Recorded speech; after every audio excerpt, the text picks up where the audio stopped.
빌립보서 강의 네 번째 시간입니다. 4회차이고요. 빌립보서 1장 12절로 18절의 말씀을 갖고 내가 당한 일이라는 제목으로 함께 나누기를 원합니다. 이 시간 옆에 계신 분 얼굴을 보면서요. 환하게 웃으시면서 이렇게 한번 인사해 보시겠습니다. 안녕하세요. 안녕하세요. 안녕하세요. 안녕하세요. 우리는 무슨 뜻으로 이렇게 인사하죠? 별일 없으세요? 괜찮으세요? 평안하신 거죠? 다른 말로 오늘 우리의 현재가 오케이가 되십니까? 우리가 겪고 있는 일들과 형편에 만족하세요? 이런 거죠. 이 질문에 대한 여러분의 대답이 긍정이든 부정이든 그 대답은 지금을 바라보는 여러분의 시선의 결과입니다. 지금 나에게 주어진 내가 마주한 이 상황 형편이 어떻다라고 여러분이 어떻게 해석하는가에 달려 있다는 거죠. 안녕한가 안녕하지 못한가. 바울도 이런 질문을 받았습니다. 안녕하세요. 오늘 본문에는 이 질문에 대한 그의 대답이 담겨 있습니다. 먼저 내용을 살펴보면요. 바울은 빌립보 교회에게 인사를 하고 지난주까지 저희가 살펴봤습니다. 그 다음 단락을 이렇게 시작합니다. 12절 함께 읽으시겠습니다.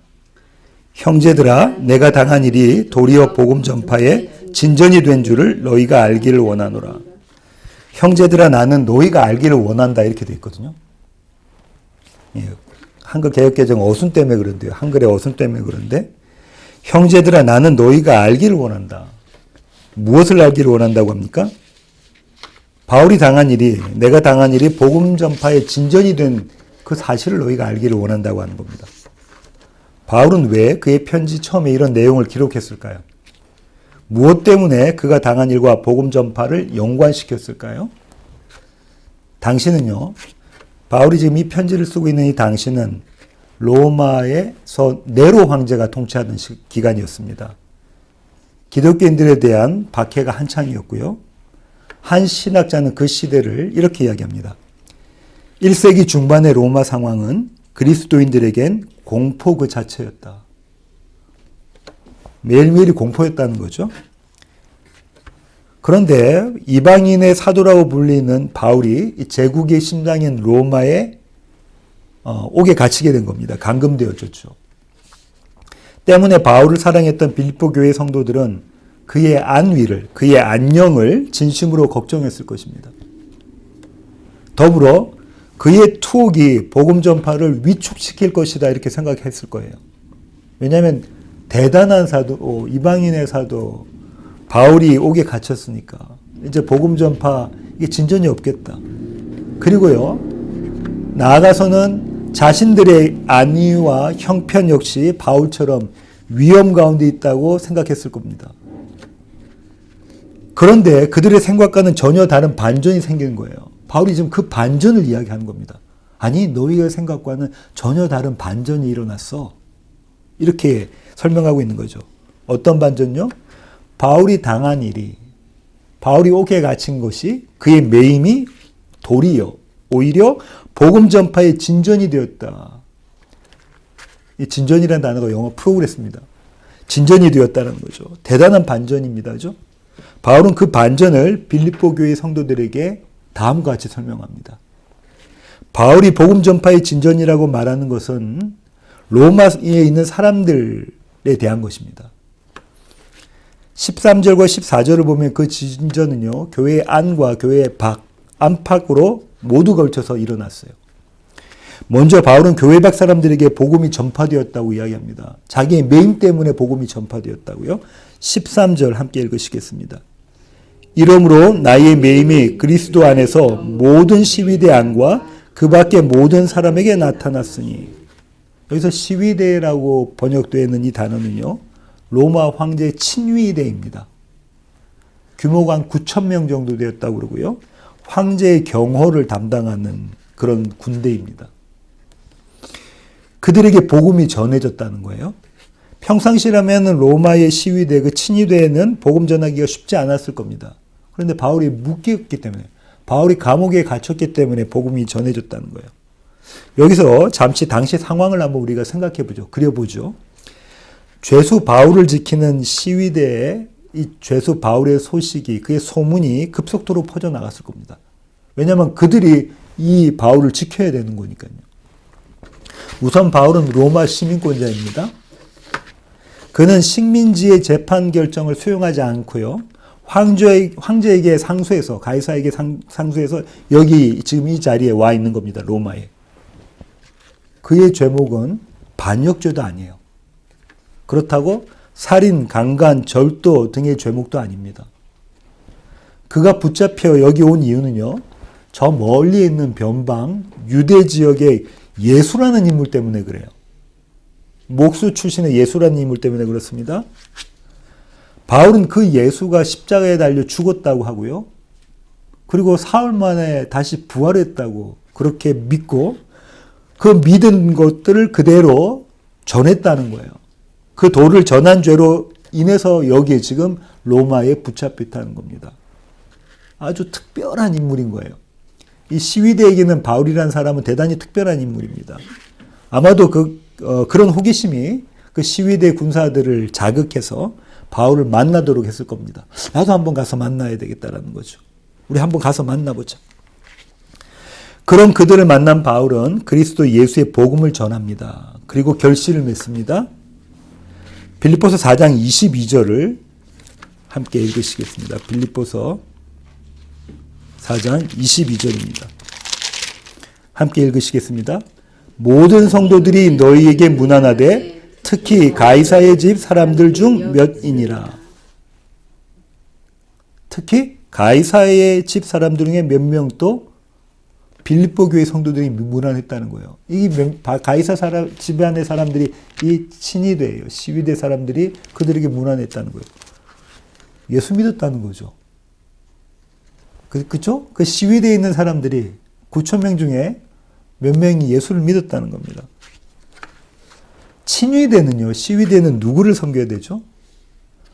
황제를 섬겨야 됩니다. 황제만을 주인으로 여기는 것이 시위대예요. 친위대입니다. 황제 외에는 주인이 있을 수 없는 게 시위대예요. 오직 황제에게만 충성을 바칠 수 있는 것이 시위대입니다. 친위대라고요. 그런데 그들이 예수를 주인으로 삼았다는 거예요. 이것은 한마디로 말하면 그들에게는, 그 친위대의 군사들에게는 생명을 건 도발입니다. 자신의 생명을 건 이야기라고요. 믿음입니다. 기적이 아니고서는 있을 수 없는 일이죠. 바울의 매임이 이렇게 복음 전파에 진전이 되었다라고 지금 바울이 빌립보 교회 성도들에게 이야기하는 겁니다. 이것 봐. 대단한 진전 아니니? 대단한 반전 아니니? 그리고 이 복음 전파의 진전이 로마 교회 성도들에게도 성취되었다고 말합니다. 조금 전까지는 교회 밖을 이야기했는데요. 교회 안에도 복음이 진전됐다는 거예요. 14절 보실까요? 함께 읽으시겠습니다. 형제 중 다수가 나의 매임으로 말미암아 주 안에서 신뢰함으로 겁없이 하나님의 말씀을 더욱 담대히 전하게 되었느니라. 겁 없이, 아무 두려움 없이 하나님 말씀을 전했다고 하는데요. 아까 제가 말씀드린 것처럼 당시는 로마 제국의 대단한 폭군이었던 네로 황제가 다스리는 통치기관이라고 말씀드렸죠. 그래서 로마 교회 성도들은 잔뜩 움츠려 있었습니다. 그죠? 이런 그들에게 바울의 매임이, 그의 갇힘이 오히려 힘이 됐다는 거예요. 마치 도화선에 불을 지핀 것처럼 복음 전파의 열정이 급속도로 퍼져나갔다고 합니다. 우리 한글 개역개정에는 뭐라고 되어 있냐면요. 형제 중 다수라고 되어져 있죠. 다수. 그런데요, 이 번역은 조금 부족합니다. 이걸 제대로 번역하면 이렇게 됩니다. 형제들 대부분이에요. most입니다. 영어로. 형제들 대부분이 그렇게 했다는 거예요. 로마 교회에 있는 성도들 중에 대부분이 다 뭐 있다는 겁니까? 복음의 열정을 가지고 복음을 전하러 로마 사람들에게 나갔다는 거예요. 로마 시에 나가서 시민들을 만나면서 복음을 전했다는 겁니다. 대단한 열정을 가지고 겁 없이. 어떤 형편에서요? 황제 네로가 박해를 해서 그들의 생명에 위협을 받고 있던, 한마디로 공포스러웠던 그런 형편에서 그들이 그렇게 했다는 겁니다. 바울의 매임이 이렇게 복음 전파에 진전이 되었다. 놀라운 반전 아니니? 바울이 지금 빌립보 교회 성도들에게 그렇게 이야기하고 있는 거예요. 이어서 바울은 이들 로마 교회의 성도들에 대해서 조금 더 부연 설명을 합니다. 15절부터 17절 함께 읽으시겠습니다. 어떤 이들은 투기와 분쟁으로, 어떤 이들은 착한 뜻으로 그리스도를 전파하나니 이들은 내가 복음을 변증하기 위하여 세우심을 받은 줄 알고 사랑으로 하나 그들은 나의 매임에 괴로움을 더하게 할 줄로 생각하여 순수하지 못하게 다툼으로 그리스도를 전파하느니라. 복음을 전하는데 두 그룹이 있었다고 하는 거죠. 로마 교회의 대부분의 성도들이 복음의 열정을 가지고 생명의 위협을 느끼는 그 상황 가운데 복음을 전하러 갔어요. 근데 이들 복음을 전하는 사람들이 두 그룹이 있었다는 겁니다. 한 그룹은 어떤 사람요? 착한 뜻으로, 선한 뜻으로, 하나님의 뜻으로 그리스도를 전한 자들이라고 하죠. 그들은 하나님의 뜻을 따라서 복음을 전했습니다. 그들은 바울의 사도권을 인정했습니다. 바울을 교회를 위한 신실한 지도자라고 그렇게 생각했던 거예요. 그리고 생명의 위협을 무릅쓰고 복음을 전하다가 옥에 갇힌 바울을 보고 도리어 용기를 얻어서 그들은 바울을 사랑하는 마음으로 바울이 전한 그리스도 예수의 복음을 전했다고 합니다. 여기까지는 참 좋습니다. 그죠? 그런데요, 그런 그들과는 달리 투기와 분쟁을 전도의 동기로 삼은 자들도 있었다고 해요. 그 로마 교회 성도들 가운데. 우리는 이 바울의 반대자들이 어떤 부류인지 명확히 알 수는 없습니다. 하지만 그들이 전한 복음에 대해서는 가늠할 수 있습니다. 왜냐하면 바울은 그들이 전한 복음에 대해서 조금도 경고하고 있지 않아요. 무엇이 잘못됐다고 이야기하고 있지 않습니다. 만약 그들이 왜곡된 복음을 전했다면, 순수하지 않은 복음을 전했다면, 그리스도 예수 외에 다른 복음을 전했다면 바울은 가만히 있지 않았을 겁니다. 갈라디아서 1장 8절 한번 보실까요? 함께 읽으시겠습니다. 그러나 우리나 혹은 하늘로부터 온 천사라도 우리가 너희에게 전한 복음 외에 다른 복음을 전하면 저주를 받을지어다. 바로 지금 뭐라고 하냐면 예수 그리스도의 복음 외에 다른 복음을 전하면 나라도 하늘의 천사라도 하나님께 저주받을 것이다. 이런 마음을 갖고 있었던 바울입니다. 그런데요, 바울이 지금 투기와 분쟁을 전도의 동기로 삼은 이들에게 이들의 복음이 잘못됐다고 이야기하고 있지 않다고요. 그러면 그들도 그리스도 예수를 전했다는 거죠. 그런데 그 동기에 문제가 있었다는 겁니다. 바울을 더 힘들게 하려고 복음을 전했다는 거예요. 그들의 동기가. 아마도 그들은요, 바울을 몹시 시기 질투했던 사람들로 여겨집니다. 바울만 대단한가? 우리는 아닌가? 바울이 전한 복음을 우리도 알고 있지 않은가? 우리도 바울 같은 그런 지도자의 자리에 설 수 있는 것 아닌가? 그들은 바울이 감금되어 있는 이 시점을 기회로 삼은 겁니다. 로마 교회에서 자신들의 위치를 확고히 자리 잡고 싶었던 거예요. 아니, 바울이 아니라 우리가 그 자리에 서야 돼. 로마 교회에. 리더의 자리, 지도자의 자리, 섬김을 받는 자리, 그 자리에 우리가 서야 되겠어. 그런 이유로 그들은 복음 전파에 온 힘을 쏟았습니다. 그러나 그들의 목적은 성취되지 않았어요. 그들이 그렇게 열심을 내어서 바울을 괴롭게 하려고 했는데, 근데 그들의 목적이 성취되지 못했습니다. 18절 한번 보시겠습니다. 함께 읽으시겠습니다. 그러면 무엇이냐? 거칠 의뢰로 하나? 참으로 하나? 무슨 방도로 하든지 전파되는 것은 그리스도니 이로써 나는 기뻐하고 또한 기뻐하리라. 오히려 그들은 바울을 괴롭게 한 것이 아니라 어떻게 했다고 하죠? 그를 기쁘게 했다. 기쁘게 하고 또 기쁘게 했다. 제국의 수도 로마의 복음문이 활짝 열리는 거죠. 로마 사람들이 그리스도 예수 앞으로 나오는 겁니다. 그것이 바울이 원했던 간절한 소원인데 그 일이 이루어졌다는 거예요, 바울이.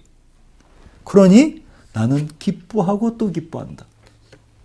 여기까지가 오늘 본문의 내용입니다. 이제부터 이 본문을 한번 적용해 보겠는데요. 오늘 본문에 드러난 바울은 정말 대단한 사람입니다. 그죠? 자신을 적대시했던 사람, 자기를 괴롭히게 하려고 열심히 복음을 전했던 모습을 보고 뭐라고 하죠? 기뻐하고 또 기뻐했다. 기뻐하고 또 기뻐했다. 지금의 바울의 자리는요, 우리가 머리로는 끄떡끄떡 할 수 있어요. 바울이니까 그렇게 했지. 그럴 수도 있지. 근데 가슴으로는 쉽게 받아들이지 않는 상황입니다. 그죠? 목회자 입장에서 한번 생각해 봤습니다. 우리 교회 성도가 옆 교회로 옮겨가면 힘이 빠지는 게 사실 아닙니까? 그죠? 지금까지 같이 신앙생활하고 말씀 나누고 함께 예배드리고 교제 나누다가 옆 교회로 갔어요. 그럼 힘이 빠집니다. 그게 사실이에요. 제가 전한 설교보다 다른 목사님의 설교에 더 은혜 받았다고 하는 성도가 있으면 섭섭합니다. 그렇죠? 그런데 이 정도의 수준과는 비교할 수 없는 바울을 싫어하고 시기하고 질투하고 그를 깎아내리려고 하고 그에게 한 점 5점이라도 있는지를 발견하려고 하는 그런 사람들, 그 사람들이 복음을 전했는데 바울은 그 모습을 보고 뭐라고 하냐면 기뻐하고 기뻐했다. 정말 대단하지 않습니까? 엄청난 긍정의 힘이 아닙니까? 바울이 이런 기가 막힌 반응을 보일 수 있었던 원인은 도대체 무엇일까요? 어떻게 바울은 이렇게 기적 같은 그런 일을 보일 수 있을까요? 우리는 그 대답을 편지의 앞부분에서 찾을 수 있습니다. 지난주에 우리가 살펴본 것이 바울이 빌립보 교회의 성도들 향해서 드렸던 감사 기도였죠. 7절 다시 한번 보실까요? 함께 읽으시겠습니다.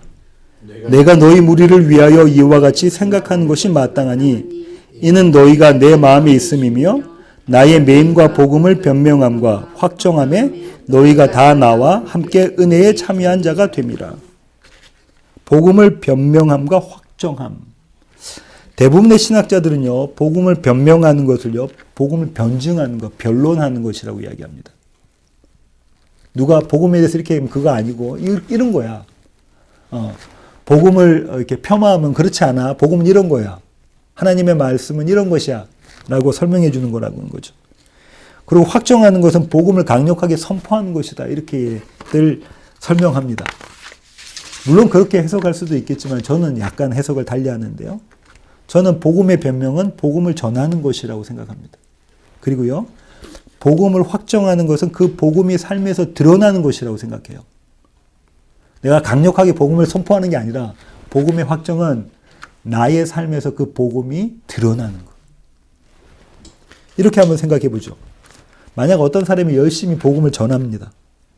그런데 그 복음이 그의 삶을 바꿔놓지 못한다면, 열심히 지금 복음을 전하고 있는데 그 복음이 그의 삶을 바꿔놓지 못한다면 그가 전한 복음이 복음일까요? 진짜 복음입니까? 복음을 받은 사람들이, 그가 전한 복음을 받은 사람이 그 복음을 복음이라고 믿겠습니까? 따라서 복음을 확정한다는 것은요, 복음으로 산다는 것을 의미하는 거예요.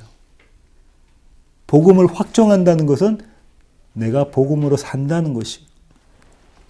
바울은 지금 자신이 당한 일이요. 바울 자신이 당한 일이 복음을 변명하고 확정하는 일에 진전이 되었다고 말하는 겁니다. 우선 겉으로 드러난 모습들이 이렇습니다. 자신이 갇혔기 때문에 친위대, 황제의 친위대 병사들이 복음을 듣게 되었고요. 그 복음으로 인해 그들이 황제가 아닌 예수 그리스도를 주인으로 섬기는 일이 생겼어요. 그죠? 이건 복음의 확정인가요? 그렇습니다. 복음 아니고서는 그렇게 할 수 없다니까요. 지금 친위대가 아까 말씀드린 것처럼 내 목숨을 넣어놓고 예수 믿는 믿음 안에 있는 거예요. 헬라어 퀴리오스는요, 주인인데요. 그건 오직 황제에게만 할 수 있었던 건데 지금 누구 보고 그렇게 한다는 거예요? 변방전 나사렛 출신의 목수의 아들 예수한테 내가 황제처럼 나의 주인입니다라고 이야기한다는 거예요. 이 일은 일어날 수 없는 일이죠. 불가능한 일입니다. 비상식적인 일이에요. 근데 이 일이 일어났어요. 복음을 들은 사람들이 그들의 삶 가운데 복음이 확정되는 모습입니다. 한편으로는 동기가 어떻든지 간에 자신의 매임으로 인해서 로마 교회 성도 대부분이 죽기를 무릅쓰고 복음을 전하고 있습니다. 죽기를 무릅쓰고 복음을 전해요. 아까 말씀드린 것처럼 대단한 핍박 가운데, 박해 가운데 있는 그 시절에 한마디로 공포라고, 그리스도인에게는 나날의 삶이, 하루의 삶이 날마다 공포라고 하는 그 시절에 열정을 가지고, 복음에 대한 열정을 가지고 나가서 예수 그리스도를 전했다는 거예요. 이거 있을 수 없는 일이죠. 숨어 있어야 되잖아요. 조용히 입으로도 소리 내지 못하고 찬양 부리고 예배 드리고 하는 것까지 괜찮아요. 그죠? 근데 나가서 지금 드러내놓고 나 예수 믿는 사람입니다. 나 예수 믿어요. 그리고 복음을 전했다는 거예요. 그들의 삶 가운데 복음이 확정되는 모습입니다. 바울은 그의 매임이, 그가 당한 일들이 이런 결과를 초래했다. 복음이 선포되어지고 복음이 확정되어졌다. 이렇게 이야기하고 있는 거죠. 이것이 겉으로 드러난 모습인데요. 바울이 당한 일의 결과는 이 겉으로 드러난 이런 모습뿐만 아니라 바울 자신의 내면 안에 일어난 복음의 전파의 진전도 있습니다. 그것이 뭐냐면요. 이런 겁니다. 바울은 로마 교회의 성도들과 복음을 나누고 싶어 했어요. 로마서에 나오죠. 지난번에 한번 살펴봤는데요. 로마 교회 성도들과 함께 복음의 교제를 나누고 싶었어요. 너희가 복음만 해서 복음의 내용이 어떤 건지, 그 참 의미가 무엇인지, 얼마나 풍성한지 그걸 내가 충분히 설명해 주고 싶다. 그렇게 우리가 복음 교제를 나누고 싶다라고 이야기했어요. 그리고 너희의 도움을 얻어서, 너희의 재정적 그리고 또 기도의 도움을 얻어서 내가 서보나, 그때 당시엔 땅끝으로 여기는 스페인으로 건너가 거기서 내가 복음을 전하고 싶다. 이게 원래 바울의 계획이었다고. 이게 원래 바울의 계획이었어요. 그러나 그런 그의 계획이 모두 망가져 버렸습니다. 모두 망가져 버렸어요. 그는 어떻게 됐죠? 예루살렘에서 붙잡혀서 가이사랴에서 2년 동안 옥살이를 했고요. 배를 타고 오다가 파선의 경험도 당했고요. 목숨을 잃을 뻔한. 그리고 이제는 로마에 오긴 왔어요. 근데 감금되어져서 옥에서 감금되어져서 지금 있는 그런 상황이에요. 세상의 눈으로 보면은 바울은 실패자입니다. 그렇지 않습니까? 낙오자예요. 그의 계획, 그의 꿈, 그것이 하나도 성취된 것이 없어요. 지금 로마에 와 있긴 하지만. 전혀 다른, 그의 계획과는 전혀 다른 모습으로 그는 지금 로마에 와 있습니다. 그리고 그의 매임이, 그의 붙잡힘이, 그의 구속이 오히려 복음 전파의 진전이 된 것을 그가 눈으로 본 거예요. 나는 지금 나의 계획, 나의 목표, 이런 것은 다 무너졌는데, 그런데 어쨌든 나는 지금 로마에 와 있고, 그리고 복음이, 원래 자기가 생각했던 그 복음이 이제 그렇게 풍성하게 전해지더라. 심지어 친위대, 로마 황제 친위대까지 그 사람들까지 복음을 믿고 이제 성도가 되었다. 그리스도인이 되었다. 이걸 본 거예요. 바울은 어떻게 이렇게 말도 안 되는 로마까지 행보를 할 수 있었을까? 이렇게 한번 생각해 보겠습니다. 그리고 그를 반대하는 자들조차 어떻게 수용할 수 있었으며 오직 복음 전파에만 그의 시선을 고정할 수 있었을까? 어떻게 저 나쁜 놈, 저 바울이 도대체 뭐야? 제가 누구길래 그렇게 너희들이 떠받들어? 이런 이야기를 하고 있는 그의 반대자들, 그의 적대자들을 향해서 어떻게 기뻐하고 또 기뻐할 수 있었을까? 대단한 긍정의 마인드 때문에 그랬을까? 그렇지 않습니다. 바울은 그 대답을 9절과 10절에서 찾습니다. 9절과 10절 함께 읽어보시겠습니다. 내가 기도하노라 너희 사랑을 지식과 모든 총명으로 점점 더 풍성하게 하사 너희로 지극히 선한 것을 분별하며 또 진실하여 허물 없이 그리스도의 날까지 이르고. 지난 시간에 한번 살펴봤습니다. 분별하다. 어떤 뜻이라고요? 시험하다, 조사하다, 수용하다, 입증하다, 이런 뜻 갖고 있어요. 지난 시간에 얘기했죠. 소를 산 농부, 주님께서 비유로 설명해 주셨다고 했죠. 소를 5개를 샀어요. 이 5개의 소가 일을 제대로 하는지 안 하는지 시험해 보고 제대로 일을 하는 거는 받아들이는 거죠. 분별하다는요, 무엇을 시험해보고 정말 그것이 그러한지를 확인하는 거예요. 바울은 지금 이걸 하라는 겁니다. 그렇다면 무엇을 시험하고 조사하고 받아들이고 입증하라는 겁니까? 뭐라고 써 있습니까? 지극히 선한 것. 지난주에 살펴본 것처럼 이 지극히 선한 것은요, 그리스도 예수가 이루신 구원입니다. 그분의 온전한 의이고요. 그 의로 누리게 된 영원한 생명이에요. 예수 그리스도께서 이루신 의로 누리게 된 저와 여러분의 영원한 생명, 영생. 지극히 선한 것이죠. 이것은 경험적으로 얻게 되는 것이 아닙니다. 지식으로만 얻게 되는 게 아니에요. 오늘 나에게 주어진 시간과 형편을 통해 경험하는 것입니다. 오늘 나에게 주어진 시간, 사건, 상황, 형편 이런 걸 통해 우리가 경험하는 것이라는 거예요. 이것이 지극히 선한 것. 이 분별하다는 단어가요. 현재형 부정사로 쓰였습니다. 현재형이라는 게 뭐죠? 계속 그런다. 계속 분별한다는 거예요.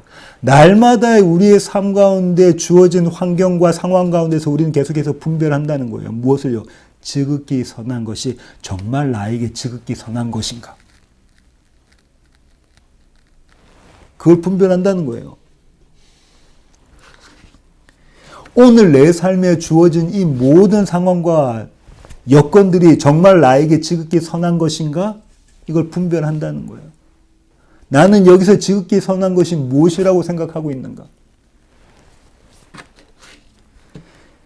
사도행전에서 살펴본 바와 같이 예루살렘을 향하는 바울에게 고난은 이미 예언되어져 있습니다. 우리 사도행전에서 살펴봤죠. 바울이 지금 그 소아시아와 마게도니아에 있는 교회들에게 헌금을 받아서 예루살렘 교회를 구제하러 가는데요. 그 가는 길에서 여러 번 어떤 이야기들을 듣죠? 가지마. 바울과 친한 사람들이 다 그렇게 얘기합니다. 거기 가면 너희 목숨이 위태로우니까 가지마. 예언도 받았어요, 예언자한테. 주변 모든 사람이 만류하고 있는데 바울은 그 길을 갑니다. 왜 그랬냐면 바울이 그때마다 지극히 선한 것을 분별했기 때문에 그렇습니다. 무엇이 정말 소중한 것인지. 그렇게 자신 앞에 펼쳐진 상황과 형편을 복음으로 해석한 겁니다. 그리고 지금 로마에 감금된 이 시간, 이 자리에서 그 선한 것, 지극히 선한 것의 결말을 보게 된 거예요. 그 결말이 뭐냐면요. 6절입니다. 함께 나누시겠습니다. 너희 안에서 착한 일을 시작하신 이가 그리스도 예수의 날까지 이르실 줄을 우리는 확신하노라. 너희 안을 바울 자신에게 적용하면요. 내 안에서 착한 일을 시작하신 이가 그리스도의 예수의 날까지 이루실 줄을 나는 확신한다. 바울이 지금 이걸 본 거예요. 아까 앞서 말씀드린 것처럼 그의 계획과 그의 목표는 모두 무너져 버렸지만 산산이 부서져 버렸지만 그는 지금 로마에 와 있고 그죠? 그가 원래 목적했던 복음 전도가 대단히 엄청난 진전이 일어났다는 것을 그가 지금 본 거예요. 그는 하나님이 바울을 이 자리에 세우셨다. 나를 이 자리에 세우셨다는 것을 알게 된 거예요. 하나님이 이 자리까지 나를 끌고 오셨구나를 알게 된 거죠. 그래서 전파되는 것은 그리스도니 이로써 나는 기뻐하고 또한 기뻐한다. 가장 먼저 지금 이 그리스도가 누구에게 전파됐겠어요? 바울에게 전파된 겁니다. 전파된 것은 그리스도니 나는 기뻐하고 또한 기뻐한다.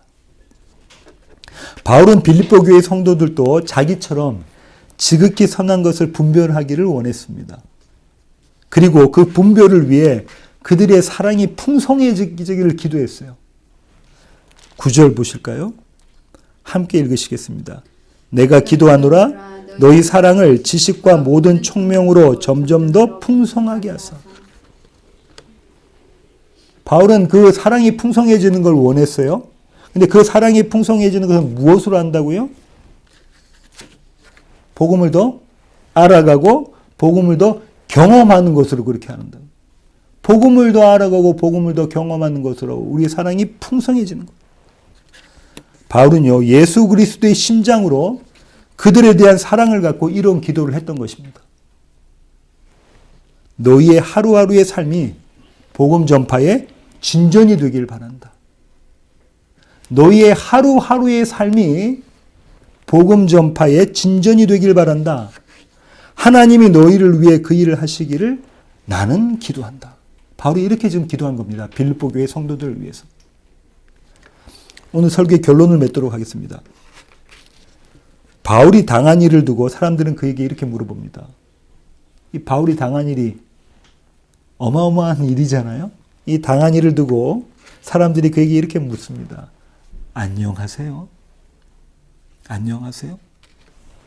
이 질문에 바울은 안녕하다고, 괜찮다고, 오케이라고 대답합니다. 그리고 그 이유를 그가 당한 일이 도리어 복음 전파의 진전이 되었다고 덧붙입니다. 나는 이 일 때문에 그리스도께 더 가까이 가게 되었다. 내가 당한 이 일이 도리어 복음 전파의 진전이 되었다고 그렇게 이야기합니다. 우리도 바울처럼 날마다 이 모양 저 모양의 상황과 형편을 마주합니다. 맨날 어떤 일들이 일어나요. 그냥 일상처럼 보이지만 우리에게는 매일매일 어떤 사건들이 일어난단 말이죠. 이런 우리에게 바울은 또다시 권면합니다. 정말 소중한 것이 무엇인지를 확인하라고 합니다. 그렇게 지극히 선한 것을 분별하라고요. 너에게 지금 정말 소중한 것이 무엇인지를 알아라는 것. 저와 여러분에게 정말 소중한 것이 뭡니까? 그걸 알아라는 거예요.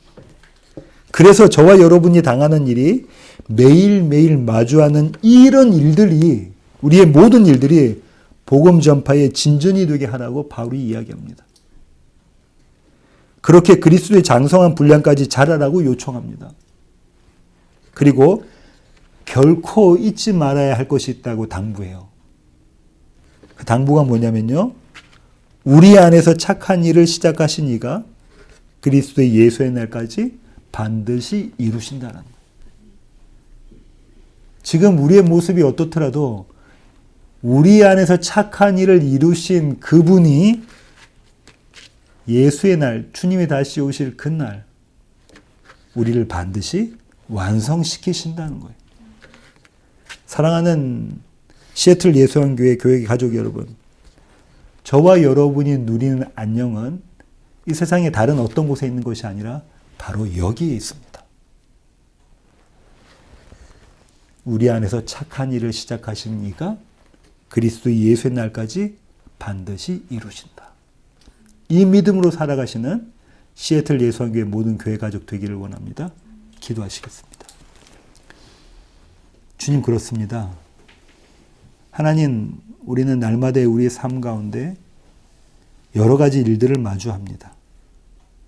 사업에서도, 직장에서도, 관계에서도, 목회에서도 여러 가지 일들을 마주하는데 그때 바울은 우리에게 이렇게 권면합니다. 그 가운데 지극히 선한 것이 무엇인지를 우리가 바라보고 우리가 주목하고 우리가 초점 두어야 할 것이 무엇인지를 그것을 분별하라고 합니다. 그리고 그 분별된 것으로 나아가라고 합니다. 하나님, 우리 가운데 이 선한 일들을 이루어 주시기를 원합니다. 복음을 더 많이 알아가면서 하나님을 더 알게 되고 주님을 더 믿게 되고 그리고 복음을 경험하는 것으로 그 믿음이 나의 믿음이 되는 것, 그 일들을 우리 삶 가운데 이루라고 합니다. 하나님, 이런 우리들의 믿음 주님께서 붙잡아 주시기를 원합니다. 이제는 우리 주 예수 그리스도의 놀라우신 구원의 은혜와 하늘 아버지의 크고 극진하신 사랑과 우리 안에 내주하셔서 우리의 당한 일이 도리어 복음의 진전이 되게 만들어 가시는 성령님의 충만하심이 이제 주님 앞에 머리 숙인 시애틀 예수원교회 모든 교회 가족 머리 위에 이제로부터 영원토록 함께 하시기를 예수 그리스도의 귀하신 이름으로 간절히 축원하옵나이다. 아멘.